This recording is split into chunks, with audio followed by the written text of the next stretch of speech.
Assalamualaikum warahmatullahi wabarakatuh. Halo semuanya, perkenalkan aku Fitra Listiana Kartika Murti.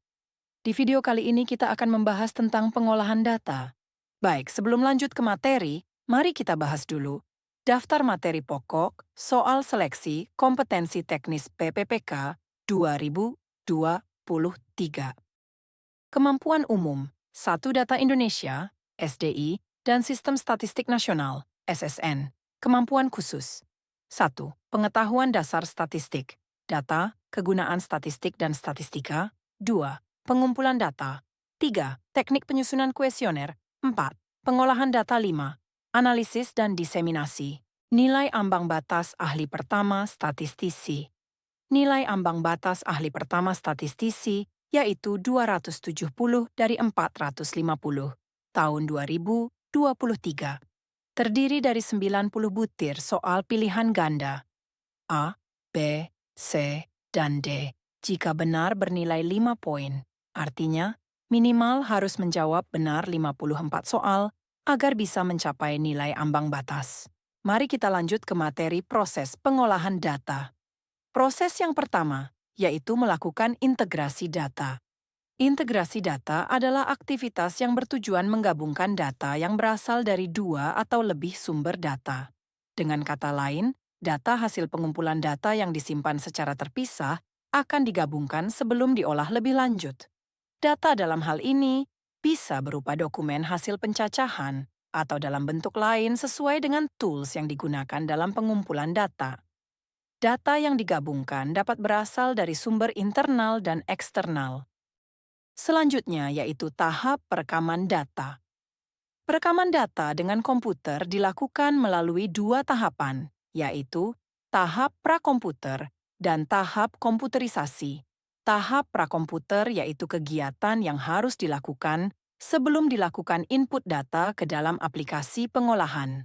Tahapan ini terdiri dari penerimaan dokumen, receiving, pengelompokan dokumen, batching, penyuntingan, dan penyandian, editing dan coding. Penerimaan dokumen, receiving. Penerimaan dokumen merupakan proses menerima dan memeriksa kelengkapan dokumen hasil pelaksanaan lapangan. Hasil pemeriksaan dicatat dalam suatu daftar penerimaan dokumen. Apabila petugas menemukan perbedaan jumlah dokumen yang diterima dengan jumlah yang seharusnya, petugas harus segera melapor kepada pengawas agar memutuskan jumlah mana yang benar. Pengelompokan dokumen. Batching. Pengelompokan dokumen merupakan proses mengelompokkan dokumen menjadi batch-batch. Dokumen biasanya dikelompokkan berdasarkan wilayah. Setiap batch diberi nomor batch yang ditulis pada label yang telah disiapkan. Pada label batch dituliskan pula jumlah dokumen yang ada dalam batch. Penyuntingan dan penyandian. Editing dan coding. Penyuntingan. Editing. Penyuntingan merupakan proses pemeriksaan isian kuesioner yang berkesinambungan. Tujuan proses editing adalah untuk membetulkan isian data yang tidak konsisten dan mengganti isian data yang tidak konsisten.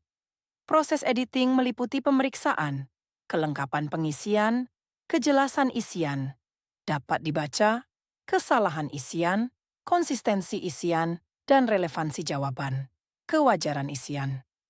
Penyandian, coding. Penyandian adalah pemberian kode atau merubah isian kuesioner ke dalam bentuk angka dan karakter. Karakter bisa terdiri dari alfabetik, A, B, C, sampai Z, dan campuran antara alfabet dan angka. Seperti pada contoh gambar di bawah ini, tahap perekaman data. Tahapan komputerisasi terdiri dari entry data, validasi, dan tabulasi data. Entry data. Entry data merupakan tahapan mengkonversikan data hasil pengumpulan data ke formulir mesin baca dan menyimpannya sementara atau memasukkannya langsung ke unit pengelola komputer, CPU. Jenis kuesioner akan menentukan dengan cara apa kuesioner di-entry nantinya. Selanjutnya, yaitu proses validasi. Pada tahap ini, data yang tekah dimasukkan dalam aplikasi pengolahan akan dikoreksi lagi apakah terjadi kesalahan pada saat entry data. Validasi data merupakan salah satu tahapan untuk mendapatkan akurasi, konsistensi, dan keperluan dokumentasi dari semua perubahan yang dilakukan terhadap isian data. Kemudian proses yang terakhir yaitu tabulasi data. Tabulasi data merupakan pengelompokan data atas jawaban-jawaban dengan teratur dan teliti, kemudian dihitung dan dijumlahkan dan disajikan dalam bentuk tabel. Data yang akan ditabulasi disesuaikan dengan rancangan tabel analisis, dummy variable, yang telah direncanakan. Pada tahapan ini, telah ditentukan metode pengolahan mana yang akan diterapkan. Pemilihan metode pengolahan tentu saja disesuaikan dengan kompleksitas data hasil penelitian. Oke, mari kita lanjut ke contoh soal. Contoh soal yang pertama. Di bawah ini yang bukan merupakan tahapan prakomputerisasi adalah A. Editing, B. Coding, C. Validasi, D. Receiving. Jawabannya adalah C. Lanjut ke contoh soal kedua. Tahapan prakomputer meliputi tahapan pengelompokan dokumen-dokumen yang disebut dengan proses A. Receiving, B. Coding, C. Editing, D. Batching. Jawabannya adalah D. Contoh soal ketiga, salah satu tahapan untuk mendapatkan akurasi, konsistensi, dan keperluan dokumentasi dari semua perubahan yang dilakukan terhadap isian data disebut dengan proses A. Tabulasi data, B. Validasi, C. Receiving, D. Entry data. Untuk contoh soal yang ketiga, silahkan ketik jawabanmu di kolom komentar ya. Terima kasih sudah menonton video ini. Jika video ini bermanfaat, jangan lupa like, komen, dan share ya.